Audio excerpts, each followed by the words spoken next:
আসসালামু আলাইকুম, সবাই কেমন আছেন? আলহামদুলিল্লাহ আমিও ভালো আছি। একটি নতুন ব্লগ ভিডিও নিয়ে আপনাদের সামনে হাজির হলাম। তো আমি বিউটি লাইফস্টাইলে বিউটি। তো আজকে শামী কাবাব বানাচ্ছি। এটা হচ্ছে গরুর মাংস দিয়ে আর বুটের ডাল দিয়ে আর কি সিদ্ধ করেছি। মাংসটা কিমা করে নিয়েছি। এরপর মশলা দিয়ে আমি কাবাবটা বানিয়ে রাখতেছি আর কি। দেখেন অনেকগুলা হয়েছে কাবাব মোটামুটি। এগুলো ফ্রিজে রাখবো আর কি, যখন খেতে ইচ্ছে করো তখন ভেজে খাবো। ফ্রিজে রেখে দিলে ভালোই থাকে এভাবে বক্সে পরে। আর হচ্ছে আমি এদিকে চিকেন নাগেট বানাচ্ছি। চিকেনটাও আমি কিমা করে তারপর শেপ করে রাখছি, চিকেন নাগেটের আকারে শেপ করছি। তো নাগেটগুলো আমি ডিমে চুবিয়ে তারপর ব্রেড ক্রাম্পে করিয়ে রাখতেছি।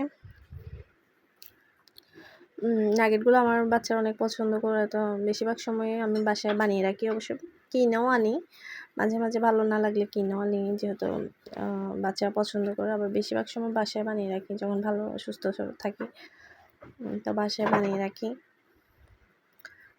এগুলা লাস্ট পর্যায়ে আমার মেয়ে করতেছে, সাম্মু দাও, আমি এগুলো করে রাখি। আমার ছেলে মেয়ে খেতে অনেক পছন্দ করে। আর বাসার খাবার তো অবশ্যই স্বাস্থ্যসম্মত, সবসময় চেষ্টা করি বাসায় বানিয়ে দেওয়ার জন্য বাচ্চাদেরকে।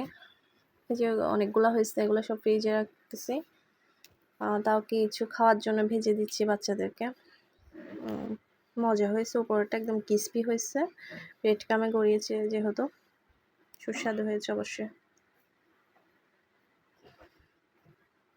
তারপর কাবাবটাও একটু ভেজে নিয়েছি খাওয়ার জন্য সন্ধ্যায়। আমার আবার সন্ধ্যায় ভাজা পোড়া ভালো লাগে, আমার বাচ্চারাও খেতে পছন্দ করে সন্ধ্যায় ভাজা পোড়া। মজা হয়েছে, একদম পারফেক্ট।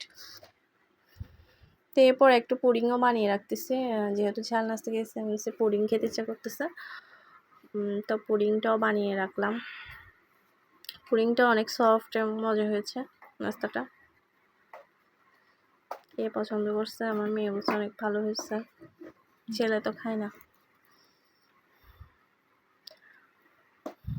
তো এরপর আমরা রাতের খাবারটা খেয়ে নিচ্ছিলাম। রাতের খাবার ছিল মাংস ছিল, মাছ ছিল, আর হচ্ছে চিংড়ি বোনা ছিল। তো পরের দিন আমার হাজব্যান্ড শুটকি নিয়ে আসছিল বাজার থেকে, ছুরি শুটকি, তারপর লোট্টা শুটকি। এগুলো একদম ফ্রেশ ছিল। আমার আবার ভালোই লাগে শুটকি খেতে মাঝে মাঝে।